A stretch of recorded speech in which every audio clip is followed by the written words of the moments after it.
రాజాదిరాజ రాజమార్తాండ రాజ గంభీర శ్రీ శ్రీ శ్రీ వీర ప్రతాప మహారాజు గారు ఏం చేస్తున్నారు?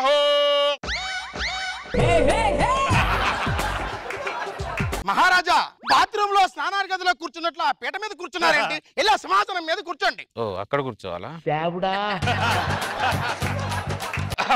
మహామంత్రి, ఎక్కడ నెగ్గాలో తెలిసినవాడు రాజు కాదు, ఎక్కడ తగ్గాలో తెలిసినవాడే నిజమైన రాజు. బాగానే తగ్గితే వెళ్ళి ఆ సింహాసనం మీద కూర్చోండి. అటులోనే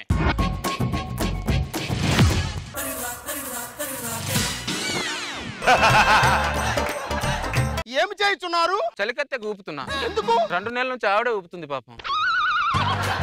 2 నెలలైనా 2 సంవత్సరాలైనా ఆవిడే ఊపాలి. ఓహో, మీరే ఊపాలంట. సింహాసనం మీద కూర్చోండి. కూర్చోండి ఏమిటి? సింహాసనం కొద్దిగా సౌకర్యంగా ఉంటే ఇలా కూర్చున్నాం మహామంత్రి. ఎలా కూర్చున్నా వాళ్ళేను? సరిగ్గా కూర్చోండి. ఓకేనా? అటులనే. మహామంత్రి, ఆవిడెవరు? మా ఆవిడ ప్రభు. ఆవిడేంటి అలా ఉంది? కడుపుతో ఉంది ప్రభు. మహామంత్రి, మా చిన్నప్పటి నుంచి చూస్తున్నాను ఆడవాళ్ళకే కడుపు వస్తుంది, మగాళ్ళకి ఎందుకు రాదు? అలా రాదు ప్రభు.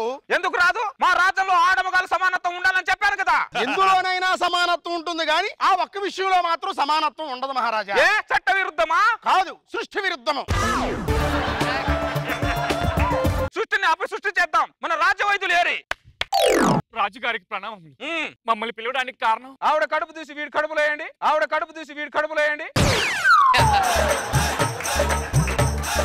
అది ఎలా సాధ్యమవుతుంది మహారాజా? ఎందుకు సాధ్యం కాదు? సాధ్యం కానప్పుడు మీరు వైద్య శాస్త్రం ఎందుకు చదివితిరి? మాకు సక్రమంగా ఉపయోగపడినప్పుడు మీరు మాకెందుకు? మిమ్మల్ని రాజ బహిష్కరణ చేస్తున్నాను. మహామంత్రి, మీరు నన్ను కాపాడాలి. మహారాజా, పిల్లల తర్వాత ఆడవాళ్ళే కనాలి. పిల్లల ఆడవాళ్ళకి అలా చెప్పి మేము చదివిన పాఠ్య పుస్తకాల్లో లేదే. మీరు పుస్తకముల దాకా ఎక్కడ వచ్చేది? పలకాబలపం దగ్గరే ఆగిపోతారు. పలకాబలపం దగ్గరే ఆగిపోతారు. 2 సంవత్సరాలు చదివితీమి కదా. చదివితిరి. మొదటి సంవత్సరం ఆతో మొదలు పెట్టితిరి, 2వ సంవత్సరం ఆతో ముగించితిరి. ఆలు చదువులు కాదా? ఆలు అక్షరాలు కాదా? 2 అక్షరాలను అవమానించినందుకు మహామంత్రిని రాజ బహిష్కరణ చేస్తున్నాను. మీరు ఇలా బహిష్కరించి రాజ్యంలో సగం మంది ప్రజలు ఖాళీ అయితిరి. ఆ ఖాళీ అయిన ప్రజలతో ఒక ఊరి ఏర్పడినది. ఆ ఊరు కాస్త రాజ్యమైనది. మీ నాన్నగారి పరిపాలనకి మీ పరిపాలనకి చాలా వ్యత్యాసం ఉన్నది.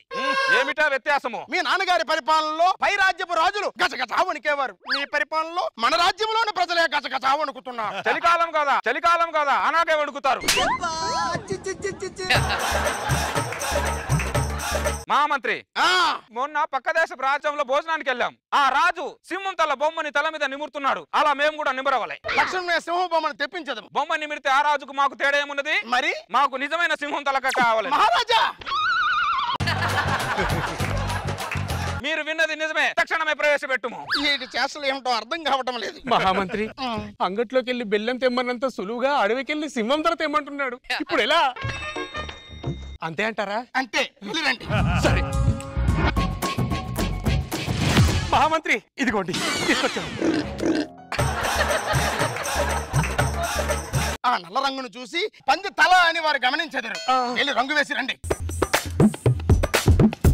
మహామంత్రి, ఇదిగోండి. ఒక్క నిమిషం. మహారాజా, అప్పుడే తీసుకొచ్చితిరా? సింహంతో తేవడానికి 3 రోజులు పడుతుంది అనుకున్నాం. 1 రోజులో ఎలా తీసుకొచ్చితిరి? అంటే మహారాజా, ఈ సింహము మన రాజ్యపు గోడని ఇలా రుద్దుతూ నిలబడింది మహారాజా. వెనుక నుండి టపీమని పట్టేసుకున్నాను.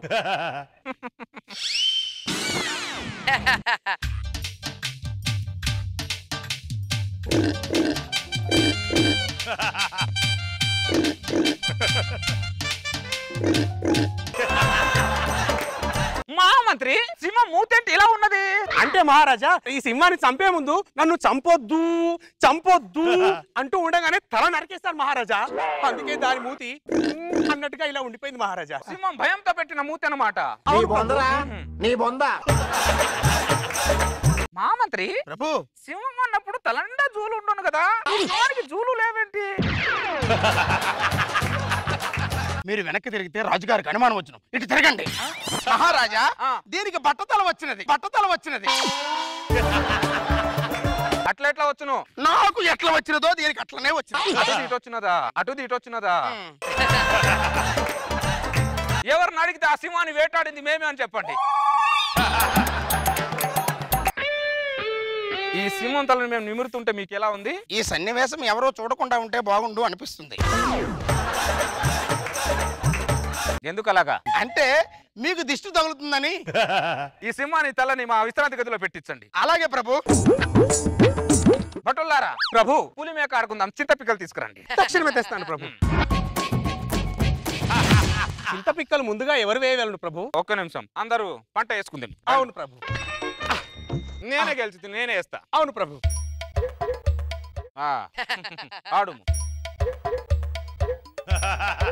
ప్రభు, మీ మేక చచ్చినది. అవునా? అవును ప్రభు. ఇప్పుడు చెప్పుము, ఎవరి మేక చచ్చినది? ప్రభు, నా మేకే చచ్చినది ప్రభు. రాజు ఏమి చేయొచ్చు? ఈ రాజుకి అసలు రాజు లక్షణం లేవు కదా. మహారాజా, మిమ్మల్ని కలవడానికి తూర్పు దేశపు యువరాజు వస్తున్నాడు. రమ్మని చెప్పుము. చిత్తం ప్రభు. మహారాజా, మీరు భటులతో పులు మేక ఆడటానికి చాలించండి. మహారాజు వచ్చుచున్నాడు, మీరు వెళ్ళి సింహాసనం మీద కూర్చోండి. భటులారా, ఇది పక్కకు తీసుకెళ్ళండి. రాజు వెళ్ళిపోయిన తర్వాత అప్పుడు మనం పిక్కలతో చిన్న పులి ఆట ఆడుకుందాం. తూర్పు దేశ రాజులకు స్వాగతం. మీరు మా రాజ్యానికి రావడానికి కారణం? నీ రాజ్యం పైన యుద్ధం చేయడానికి వచ్చి తిమి. వద్దబ్బా, వద్దబ్బా. ఈ చలికాలంతో నేను చలినీళ్ళలో స్నానం చేయడానికే భయపడతాను. మరి యుద్ధం ఎలా చేయమంటావు అబ్బా? వద్దబ్బా, వద్దబ్బా. రాజంటే యుద్ధానికి కాలు దువ్వాలి కదా, యుద్ధం వద్దంటావేంట్రా? ఈ చలికాలంలో 3 దుప్పట్లు కప్పుకొని కాలు దన్ని పడుకుంటే ఉంటది నా తాత. ఆ ఆనందం యుద్ధంలో ఉంటది చెప్పబ్బా. ప్రభు, వారు యుద్ధం చేయనంటే మనం ఊరుకుంటామా? మనమే యుద్ధం చేద్దాం. మహామంత్రి, ఎదుటి రాజు సై అనకుండా యుద్ధం చేయడం రాజని తనిపించుకోదు మహామంత్రి. నేను సై అననబ్బా, నేను సై అననబ్బా. ఈ చలికాలం అస్సలు అన వద్దబ్బా. మనకి యుద్ధాలు ఎందుకబ్బా? వెళ్ళబ్బా. మహామంత్రి ప్రభు, చిత్తం ప్రభు.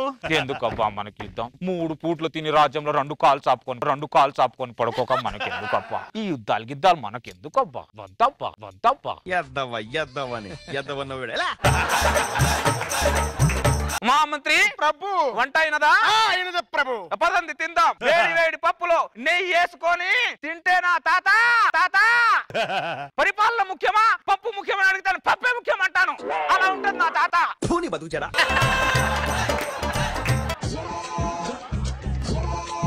వీర ప్రతాప రాజా, బయటికి రమ్ము. తూర్పు దేశ రాజులకు స్వాగతం. మా రాజ్యానికి మీరు రావడానికి కారణం? చలికాలము యుద్ధము చెయ్యను అంటివి కదా, అందుకే ఈ ఎండాకాలమున వచ్చి తిని రమ్ము యుద్ధానికి.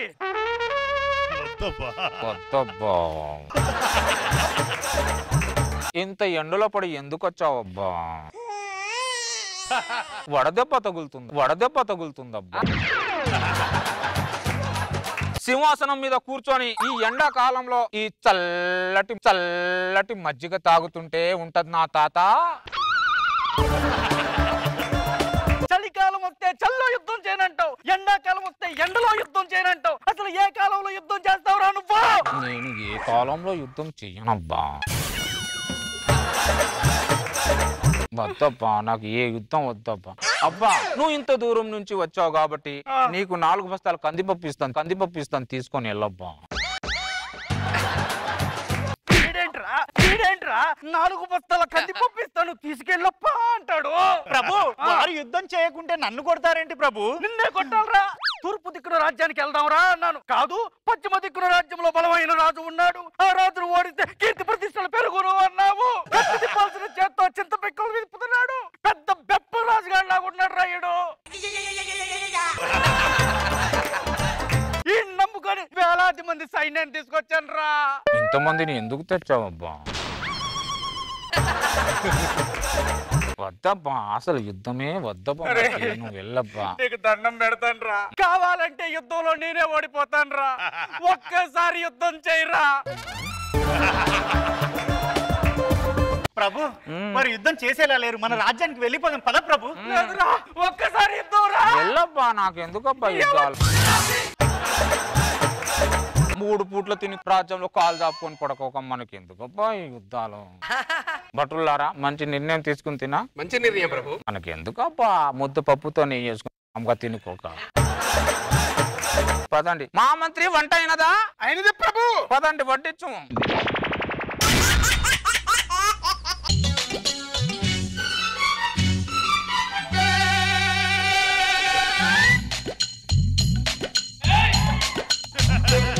గుంగుమాయించు కొంచెం లవ్ లగాయించు లంచం మన్మధించింది మంత్రం మంచం కంకమానంది అందం చల్చలాయించు సొంతం బల్బలే గుండి బంధం గ్రంథం చలిగాలి తగిలే వేళ చలికాడు రగిలే వేళ గిలిగీత ముదిరే వేళ గిజిగాడు ఎగిరే వేళ అబ్బసోకో పుటరేకో అందుకుంటే మూతగా. ఎంత ప్రాక్టీస్ చేశారు ఏకంగా. ఎవడో ఫోన్ చేసినట్టున్నాడు. హలో ఎవరు? అవునా? పంపించు పంపించు. అదేంటి అలా వదిలేసావు? జీవితంలో నిన్ను ఎలాగో వదలలేదు కాబట్టి అప్పుడప్పుడు అలా వదిలి సంతోషపడుతుంటా. పడతావు పెళ్ళని కొత్తలేమో మాటలతో పడేస్తారు, తర్వాత ఇలా పడేస్తారు. అయినా పడేయడంలో మీ మగాల తర్వాత ఎవరైనా మిమ్మల్ని అప్పుడప్పుడు ఇలా పడేయలేదనుకో మమ్మల్ని మూలలో పడేస్తారు. అందుకే ఈ ముందు జాగ్రత్త. నాకు తెలియదేంటి? ఎవడు తుకారం గారు ఆగవి నుంచి మీ ఫ్రెండ్ సత్యనారాయణ చేప పంపించాడండి. థ్యాంక్ యూ సోదరా. ఏమే మసాలా నూరు ఇదిగో చేపలు తెస్తున్నాను. ఇటువు నేను వండుతా. నువ్వు వండితే కుక్కలే తినవు, నేను ఎలా తింటాను? కూర ఎలా ఉంది? చాలా బాగుంది. అదేంటి కూరగాయలు పట్టుకొని వెళ్తున్నావు? నాగరాజుకి ఇద్దామని. నాగరాజు ఏంటి తుకారం? నా ఫ్రెండ్ ఆకిడి నుంచి ముళ్ళు లేని చేప పంపించాను నాగరాజు. ఈ కూరని నేను వండా, తినేసి చెప్పు ఎలా ఉందో. Thank you Tukaram. లేనిపోని ఎందుకు తీసుకుంటావా ఇక్కడ? తుకారం నాగరాజు చేపల కూర ఉంది తుకారం, అమృతం. అవునా? నువ్వు తినే దాంట్లో సగం వేరే వాడికి పెడతావు చూడు, అది అసలైన వ్యక్తిత్వం. ఇలాంటి ఆలోచన మామూలు మనుషులకు ఉండదు, మానవత్వం పరిమళించే ఇలాంటి మనుషులకే ఉంటుంది. Thank you very much. వస్తాను. ఒక్క నిమిషం నాగరాజ్. ఆ రెండు మాటలను మళ్ళీ ఇంకోసారి చెప్పు. మళ్ళీనా? ఒక్కసారి. నువ్వు తినే దాంట్లో సగం వేరే వాడికి పెడుతున్నావు చూడు, అది అసలైన వ్యక్తిత్వం. ఇలాంటి ఆలోచన మామూలు మనుషులకు ఉండదు, మానవత్వం పరిమళించే ఇలాంటి మనుషులకే ఉంటుంది. చాలు నాగరాజ్.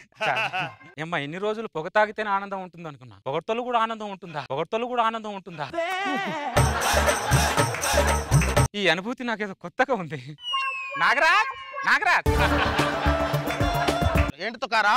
ఒకసారి ఇందాక ఆ రెండు మాటలు అన్నావు చూడు, ఒక్కసారి మళ్ళీ. ఇంకోసారా? నా మనసు మళ్ళీ వినాను అనుకుంటాను. ఒక్కసారి. నువ్వు తినే దాంట్లో సగం వేరే వాడికి పెడుతున్నావు చూడు, అది అసలైన వ్యక్తిత్వం. ఇలాంటి ఆలోచన మామూలు మనుషులకు ఉండదు, మానవత్వం పరిమళించే ఇలాంటి మనుషులకే ఉంటుంది. నేను ½ కిలో నీకు చేపల కూరనిస్తే 1/2 టన్నుల అనుభూతినిచ్చావు. Super. Thank you Nagaraj. Thank you so much. ఇన్నాళ్ళు డబ్బుల్లోనో పెళ్ళంలోనో పిల్లలోనో ఆనందం ఉంటుంది అనుకున్నా, కానీ పొగడ్తలో కూడా ఆనందం ఉంటుంది మొదటిసారి తెలిసింది నాకు. మంచి అనుభూతి. ఎక్కడికి వెళ్తున్నావురా? సినిమాకి వెళ్తున్నా. సినిమాకి తరాలు ఇక్కడ మళ్ళీ పిలుస్తాడు. నేను ఒకడికి చేపల కూర వండి పెట్టాను రా. వాడు చేపల కూర తిని ఆడు ఏమన్నాడో తెలుసా? ఏమన్నాడు తుకారం? అది నేను చెప్పడం కంటే వాడు నోటితో వింటేనే ఆనందంగా ఉంటుంది. ఒక్క నిమిషం ఉంటుంది.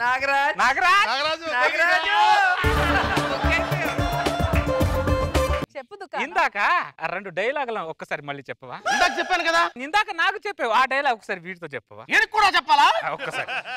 తుకారాం వండిన చేపల కూర చాలా బాగుంది, కానీ తినే దాంట్లో వేరే వాడికి సగం పెడుతున్నాడు చూడు, అది అసలైన మానవత్వం. ఫీల్ లేదు. ఇందాక నాకు చెప్పావు చూడు, ఫీల్ తో అనుభూతితో చెప్పావు చూడు. సేమ్ ఫీల్ తో చెప్పాలా?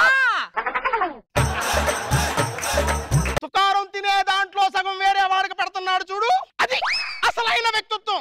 ఇలాంటి ఆలోచన మామూలు మనుషులకు ఉండదు, మానవత్వం పరిమళించే ఇలాంటి మనుషులకు తప్ప. చాలా ఓకే నాగరాజ్. ఓకే, నాకైతే సాటిస్ఫాక్షన్ లేదు. అనవసరంగా 2 చేప ముక్కలు తిన్నాను సార్. ఏదోదో ఎమోషన్ లో వాగేశాను. 2 ముక్కలు పెట్టి ఆ 2 ముక్కలు చెప్పమన్నాడు. బుజ్జి విన్నావురా? సూపర్ ఉందన్నా. ఆ 2 మాటలు నువ్వు కూడా చెప్తావా? దండం పెట్టండి తుకారం, నాకు సినిమా టైం అవుతుంది. నువ్వు తినే దాంట్లో సగం వేరే వాడికి పెడుతున్నావు చూడు, అది అసలైన వ్యక్తిత్వం. ఇలాంటి ఆలోచన మామూలు మనుషులకు ఉండదు. మానవత్వం పరిమళించే ఇలాంటి మనుషులకే ఉంటుంది. కల్లో కూడా నాగరాజు మాటలే గుర్తుకొస్తున్నాయండి నాకు.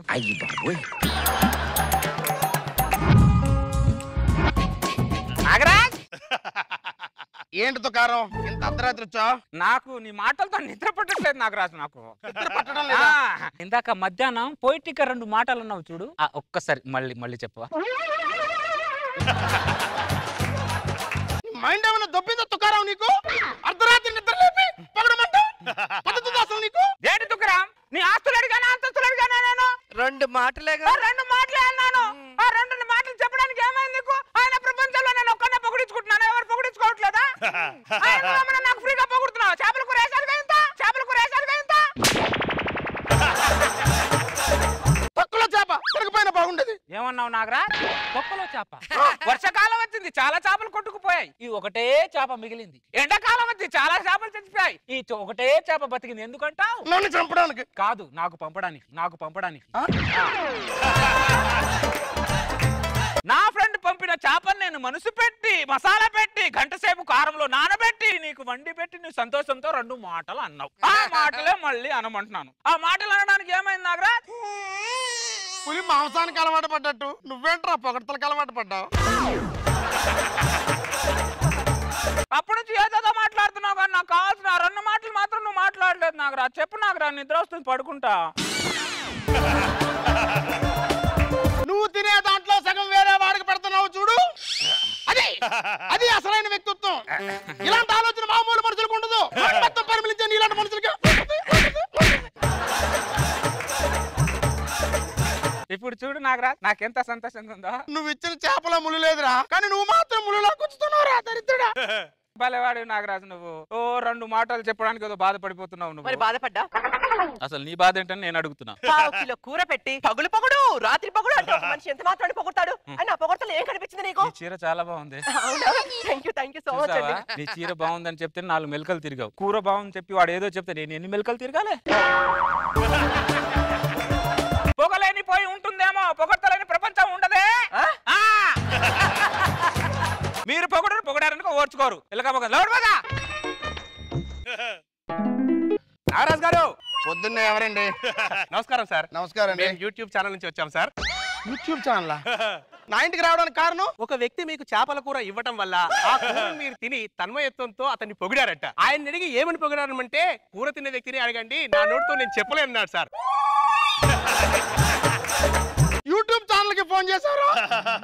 ఇది 2 చేప ముక్కలు పెట్టి 1,00,000 మందికి అన్నదానం చేసినట్లు, దేశాన్ని ఒక్కడే ఉద్ధరించేసినట్టు ఫీల్ అవుతున్నాడు. పనికి మాలేదవని. నా కూర తిన్న విశ్వాసం ఇదేనా నాగరాజ్? ఆ డైలాగ్ 2 మీడియా వాళ్ళకి చెప్పి వాళ్ళు వెళ్ళిపోతారు నాగరాజ్. చెప్పండి. చూడు చెల్లెమ్మ, మీడియా తీసుకొచ్చి వీడి గురించి పొగడమంటున్నాడు. పొగడండి అన్నయ్య, మీకు తప్ప వేరే ఆప్షన్ ఏం లేదన్నయ్య. చుండ్రుకు షాంపూ పరిష్కారం, పుండుకు ఆయింట్మెంట్ పరిష్కారం, మీకేమో వాడిని పొగడ్డం పరిష్కారం. పొగుడుతానమ్మా, బాగా పొగుడుతాను. నిన్ను పొగుడుతాను, అన్ని పొగుడుతాను, వీళ్ళని పొగుడుతాను, అందరిని పొగుడుతాను.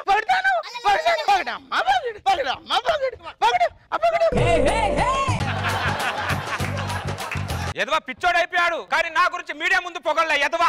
నిన్న విశ్వాసం లేదు ఎదవకి. ఏమంటే తుకారం గారు, ఆకివీడి నుంచి మీ పెళ్లి సత్యనారాయణ ఇంకో చేప పంపించాడండి. థ్యాంక్ యూ సోదరా, థ్యాంక్ యూ ఇచ్చినందుకు. ఏమే మసాలా నూరు, ఈ చేపని మనసు పెట్టి వండుతా, వండిన తర్వాత ఈ చేపలు కొని రోజా గారికి రశ్మికి పంపిస్తా.